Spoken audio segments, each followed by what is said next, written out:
Olá pessoal, bom dia, boa tarde, boa noite. Estamos começando aqui mais um vídeo sobre Matemática 1 e o vídeo de hoje vai tratar do assunto de estudo das funções. Esse é o nosso primeiro vídeo, certo? Da semana 2, que vai tratar sobre esse assunto. Tanto a semana 2 como a semana 3, a gente vai tratar sobre funções. Tanto funções, no caso, nossa intuitiva, como também a parte de função do primeiro grau. Então, nesse vídeo aqui, a gente vai tratar dos seguintes assuntos. A gente vai falar da definição, certo? O que é uma função, representação de funções, o domínio e a imagem, simetrias, no caso, o que é uma função par e o que é uma função ímpar, combinações de funções, no caso aqui a parte de operações, composição de funções e, por fim, a parte de funções inversas. Então, a gente vai começar aqui com a ideia de definição. O que significa uma função? Então, é o seguinte, pessoal. Uma função f é uma lei a qual, para cada elemento x em um conjunto A, a gente faz corresponder exatamente um elemento y. Eu posso chamar de y ou a gente pode chamar também de fx em um conjunto B. Então, traduzindo, é o seguinte. O que é uma função? Eu vou ter dois conjuntos, certo? Aqui nesse caso, eu vou colocar aqui um exemplo, tá? Então, eu vou ter aqui o conjunto A. Os números aqui vão ser 1, 2 e 3. Eu vou ter também um outro conjunto B. No caso aqui, os números vão ser 2, 4 e 6. Então, o que significa função? Eu tenho dois conjuntos onde o pessoal que está no A vai se ligar, ou seja, vai estar conectado a um elemento do conjunto B. Essa ligação é feita de que forma? É feita através de uma fórmula implícita, certo? Então é o seguinte, pessoal, nesse exemplo aqui a gente tem o seguinte. No conjunto A, os elementos são 1, 2 e 3. Você perceba o seguinte, ó, o número 1 se liga ao 2 que está no B. O número 2 se liga com o 4 que está no B. E o número 3 se liga com o número 6 que está no B. Você percebe o seguinte, o que foi que eu fiz aqui? Tem uma fórmula escondida nessa situação. Qual é a fórmula? O A é 1 e quando chega aqui no B, ele vira 2. No outro caso, o A aqui é 2. Quando chega no B, ele vira 4. Então, o que é que está acontecendo aqui? De um conjunto para outro. Eu estou dobrando o valor. Então, o número 1 se transforma no 2 quando chega no B. O número 2 se transforma no 4 quando chega no conjunto B. O número 3 se transforma no 6 quando está no conjunto B. Então, nesse exemplo aqui, qual vai ser a fórmula? A fórmula vai ser essa. fx, que significa função, vai ser igual a 2 vezes x. Então, para essa situação aqui, a fórmula é fx igual a 2x. Quem é o x? Simples, pessoal. O x são os elementos do conjunto A. Então, ele tem um nome. A gente chama de domínio. E o resultado vai ser o y, que no caso tem um nome também de imagem. Representado, no caso, pelo conjunto B. Então, mais uma vez, o que é uma função? Eu tenho dois conjuntos, onde o pessoal que está no A vai se conectar com o pessoal que está no B, e essa conexão é feita através de uma fórmula. Pura e simplesmente uma fórmula, certo? Nesse exemplo aqui, a gente tem a fórmula sendo fx igual a 2x. Pode ter infinitas fórmulas, certo, pessoal? Então, função é isso. Eu tenho dois conjuntos, o pessoal que está no A se liga com o pessoal que está no B. Vamos ver agora o seguinte, eu vou trazer aqui algumas situações e vamos verificar cada uma se é função ou não. Nesse primeiro exemplo, a gente tem o seguinte, quem é os elementos do A? 2, 3, 5 e 7.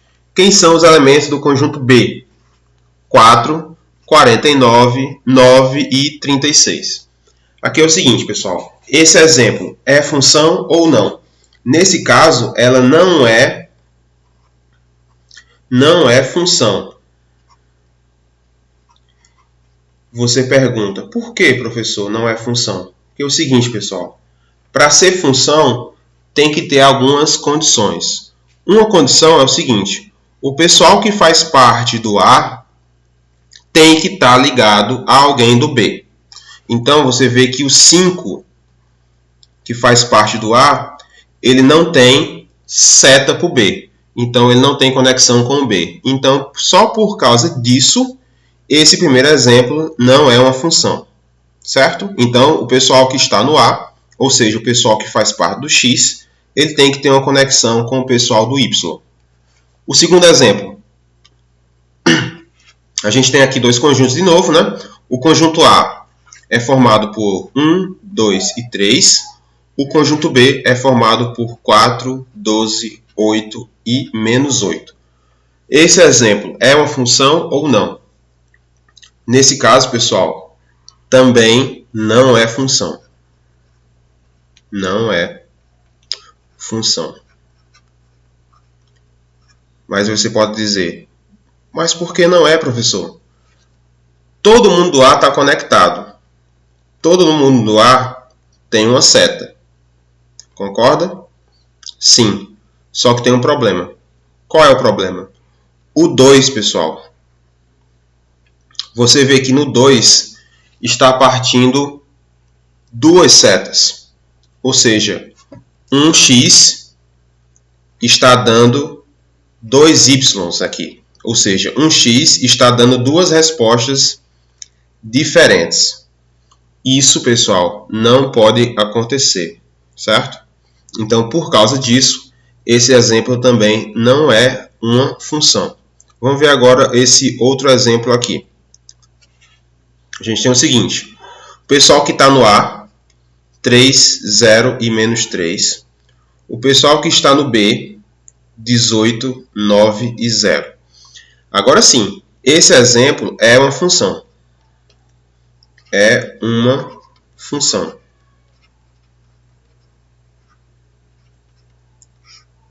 Todo mundo do A está conectado? Está. Só tem uma conexão para cada? Sim. Aí você pode perguntar, mas professor, no B, o 18 não tem conexão. Ele não se liga com ninguém. Isso pode acontecer? Pode. Se estiver no B. Outra coisa, o 9. Aqui, professor, o 9 ele está dando duas ligações. Um é o 3 e a outra é o menos 3. Isso pode acontecer também, professor? Pode sim. O B ele pode ter mais de uma ligação. O contrário não pode, certo? O domínio, que faz parte do X, ele só pode se conectar com uma pessoa apenas do Y. Agora, o Y ele pode ter mais de uma conexão, certo? Vamos entender agora melhor essa parte de domínio e imagem. Então, aqui é o seguinte, pessoal. Em alguns casos, o domínio da função ele pode ser restrito. Ou seja, eu posso pegar um domínio, né, um conjunto de X, e eu posso restringir dependendo de uma situação problema. Por exemplo, no caso da área do círculo, a gente já viu essa fórmula no curso Matemática Básica, certo? No caso da área do círculo, o raio, né, no caso o raio é o domínio, ele só pode assumir valores positivos. Então, nessa situação, quando a gente está trabalhando com geometria, a área do círculo só vai admitir valores positivos, né? Quando a gente faz isso, a gente está pegando um conjunto domínio, né? Um conjunto maior, e a gente está restringindo os valores. Então, quando definimos uma função com uma fórmula e o domínio não é citado de forma explícita, considera-se que o domínio seja o maior conjunto de valores de x para os quais a fórmula fornece valores para y. Eu vou traduzir isso, tá, pessoal, com um exemplo. Tudo fica muito melhor quando a gente trabalha com exemplos, né? Então, a gente tem o seguinte. Aqui são duas condições, dois exemplos. Encontre o domínio de cada função. Então, aqui eu vou colocar duas funções. Nessa primeira aqui, eu tenho fx igual a raiz de x mais 2. O que a gente quer aqui? A gente quer o domínio, ou seja, quem é que eu posso colocar para ser x, certo? Quais são os números que eu posso colocar no lugar do x aqui, para que eu tenha essa condição raiz quadrada de x mais 2? Muito simples. Você percebe o seguinte: qual é a condição? Você tem que perceber qual é a condição primeiro. Então, a condição é que o número aqui, ó, ele está dentro de uma raiz. Qual é a condição para que ele exista? Simples, pessoal. Para que ele exista, o número tem que ser o quê? Ele tem que ser maior ou igual a zero. Então, x mais 2, que no caso é o que está aqui, né, dentro, o que está dentro da raiz, né? A condição dele é que ele tem que ser maior ou igual a zero. Essa é a condição, pessoal. Por quê? Mais uma vez, porque a gente está dentro de uma raiz quadrada. Então, a condição para que isso exista é que o número que está dentro da raiz ele tem que ser positivo, ou seja, maior ou igual a zero. Por quê? Porque não existe raiz quadrada de número negativo. Aí a gente tem essa seguinte equação, né? No caso, inequação. O que é que a gente faz? Eu pego esse 2 que está positivo e passa para o outro lado negativo. A gente resolve, né? Então, nesse caso, vai ficar x maior ou igual a menos 2.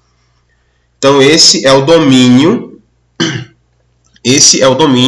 dessa função aqui. Isso quer dizer o quê, pessoal, na prática?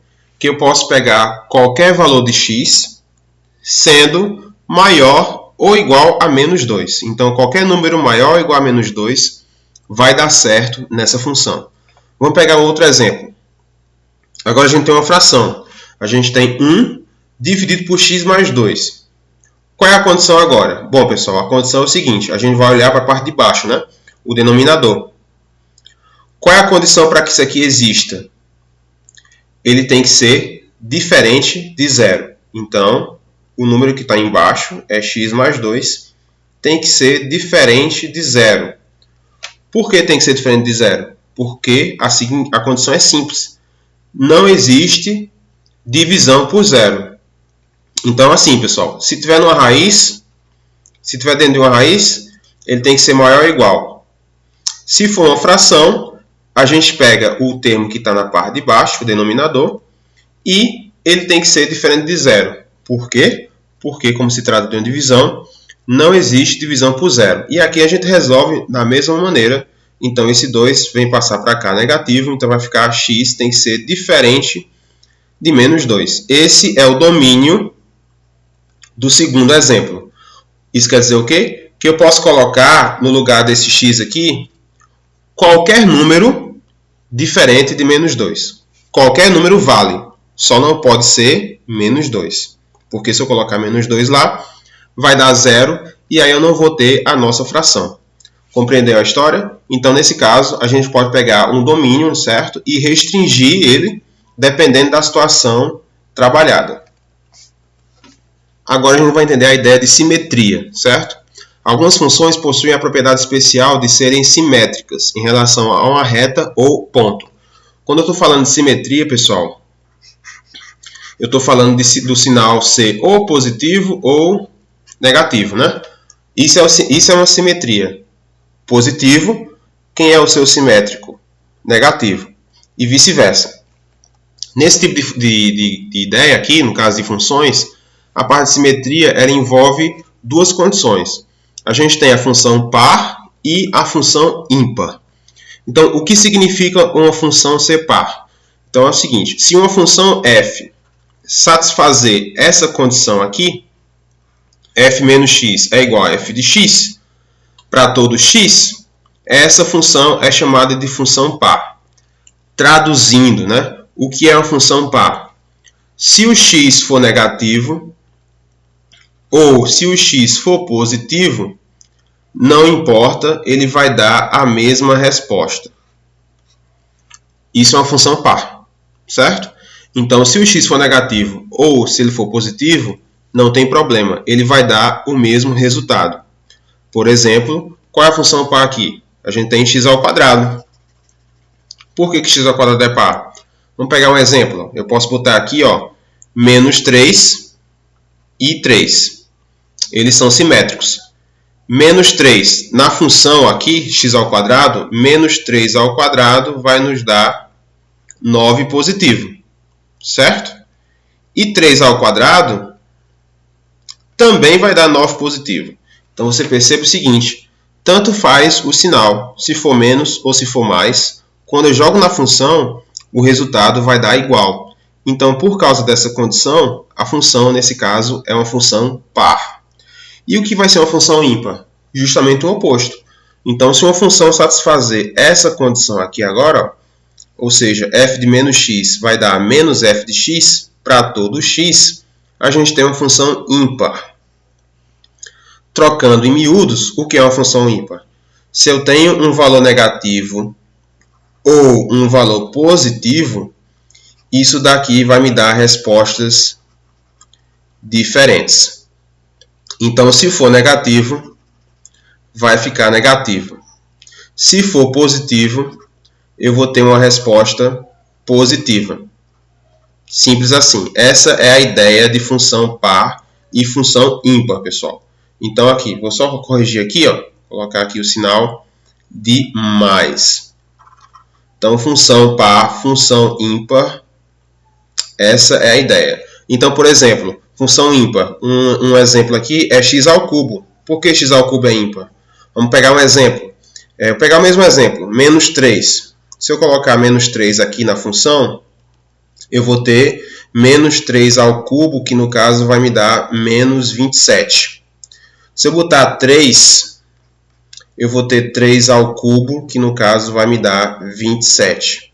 Aí você percebe o seguinte, ó, quando for negativo, o x, o resultado, o y, deu negativo. Quando o x for positivo, eu vou ter um y positivo. Então, valores diferentes vão me dar resultados diferentes. Isso é uma função ímpar. Lembrando, função par. Resultados diferentes vão me dar o mesmo resultado.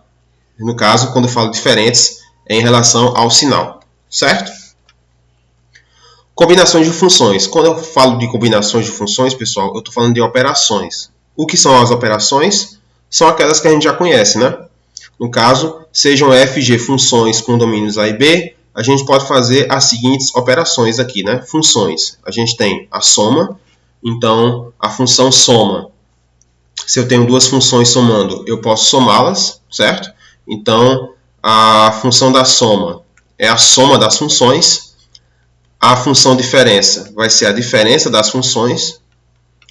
O produto vai ser, no caso, a multiplicação das duas. E da mesma forma também a divisão vai ser a divisão das duas. Por exemplo, eu tenho aqui, vou chamar fx é igual a 2x mais 1. Função qualquer. Eu vou chamar g de outra função. Vou chamar só de x. Eu quero a soma de f mais g. Então, como é que eu vou somar o f com o g? Muito simples, pessoal. Eu vou pegar os termos que têm x e os termos que não têm x. No caso aqui, os termos que têm x é 2 e 1, né? Então, 2x mais x vai dar 3x. Os que não têm x, no caso aqui na situação, é só 1. Então, ele repete. Então, deu quanto a soma? A função soma deu 3x mais 1. É isso que ele está me dizendo nesse caso. Então, se eu tenho duas funções, eu vou somá-las, certo? Respeitando as operações usuais, né? A gente pode fazer isso com menos, pode fazer com multiplicação e com a divisão também. Composição de funções. No caso, pessoal, essa ideia de composição é a ideia de função composta. O que significa uma função composta? O conceito é simples. Uma função é composta quando você tem uma função dentro de outra função, certo? É uma função dentro da outra. O símbolo, nesse caso, a gente pode ter duas formas de fazer o símbolo. A gente pode ter f bola g. Como é que a gente lê isso aqui? É f composta em g. Ou a gente também pode ter esse símbolo, essa simbologia aqui. fg de x. Quer dizer a mesma coisa. f composta em g. Certo? Composição de f em g. Ou seja, nesse caso aqui, quem é que está dentro de quem? No caso, o g, a função g, está dentro da função f. A função g está dentro da função f. Então, a gente diz que uma função é composta f com g quando tem essas duas condições. Por exemplo, a gente tem aqui a função, eu vou colocar aqui a função t ao quadrado menos 3t mais 1. Vou chamar de f. E o g eu vou chamar de 2x. Então, eu vou querer a composição, no caso, f dentro de g dentro de f, certo? É f composta em g. Então, a gente vai ter f bola g. Então, qual é a ideia aqui? O g está dentro do f. O que significa que aonde for t, eu vou trocar por 2x. Então, aqui na t ao quadrado vai ficar 2x ao quadrado. Aqui na 3t vai ficar 3 vezes 2x, mais 1. Essa é a ideia de composição de funções. Aí, fazendo os cálculos, 2x ao quadrado vai dar 4x ao quadrado, 3 vezes 2 vai dar 6x e o outro 1 repete. Terminando, então, a ideia de composição de funções. Pessoal, não se preocupem, certo? Se esses conceitos são conceitos um pouco novos, tá? Então, se isso der um pouco mais, uma complicada a mais, a gente vai rever isso, certo? No nosso encontro semanal, ou então, também, a gente pode se comunicar aí através das mídias sociais, certo? Continuando, então, o nosso último tópico do de hoje é funções inversas. O que significa uma função ser inversa? É o seguinte, pessoal, uma função inversa quando você tem assim, você tem y é igual a fx, né? Então, vou chamar aqui de y é igual, vamos pegar um exemplo qualquer, 3x mais 1. Essa é uma função normal. Eu quero achar a inversa, certo? Como é que a gente vai achar a função inversa dessa função aí nesse caso? Primeiro, são dois passos. Primeiro passo, a gente escreve y como sendo fx. No caso, já está aqui, já está colocado já. Segundo passo, para expressar f menos 1 como uma função de x, a gente vai trocar o x por y. Então, isso é ser inversa. Então, quando eu estou falando de função inversa, pessoal, é quando a gente troca o x pelo y. Eu coloquei esse outro símbolo aqui, ó, como sendo f menos 1. O que significa esse f menos 1? Esse f menos 1 é a mesma coisa também de função inversa. Então, por exemplo, vou pegar esse exemplo aqui, né? Então, eu vou querer a função inversa de 3x mais 1. Então, y é igual a 3x mais 1. Tá? O que eu vou fazer aqui? Eu vou trocar, então, o x pelo y. Então, aqui na y vai virar x. Então, vai ficar x é igual. Aqui na 3x vai ficar agora 3y mais 1. E aí, o que eu vou fazer? Eu vou encontrar a equação resultante, certo? A equação resultante vai ser o seguinte. Vou apagar aqui mais uma vez. Vou apagar aqui. Vou colocar nesse outro lado. A gente tem a função inicial essa. Certo? Essa é a função original. Eu quero o quê? Eu quero calcular a inversa. Então, como eu falei, seguindo os passos aí, a gente já fez o passo 1. O segundo passo vai ser trocar as letras. Então, o y vai virar x. Então, já está aqui, né? Já está aqui o x. E o x vai virar y. Então, vai ficar 3y mais 1. E a gente faz o que agora? A gente vai agora isolar o y. Então, esse 1 que está nesse lado vai passar para o outro lado negativo. Então, vai ficar x menos 1 é igual a 3y. E, por fim, esse 3 que está multiplicando, ele vai passar para o outro lado, então, dividindo. Então, x menos 1 dividido por 3 é igual a y. Quando a gente chega aqui, já é o fim da história. Ou seja, x menos 1 dividido por 3, pessoal, é a função inversa de 3x mais 1. Apenas isso. Então, quando eu falar de função inversa, lembre-se, a gente vai trocar o x pelo y. Depois, a gente isola o y, encontrando, então, uma nova função. Essa função é a que a gente chama de função inversa. E era isso, pessoal, que eu queria passar nesse vídeo, tá? Quaisquer dúvidas que venham a ocorrer, entre em contato comigo, certo? A gente vai tentar sanar todas as dúvidas possíveis. E se ainda ficar alguma dúvida ainda, depois disso, a gente vai ter o nosso encontro semanal lá no Meet. Tá, pessoal? Era isso, obrigado e até a próxima.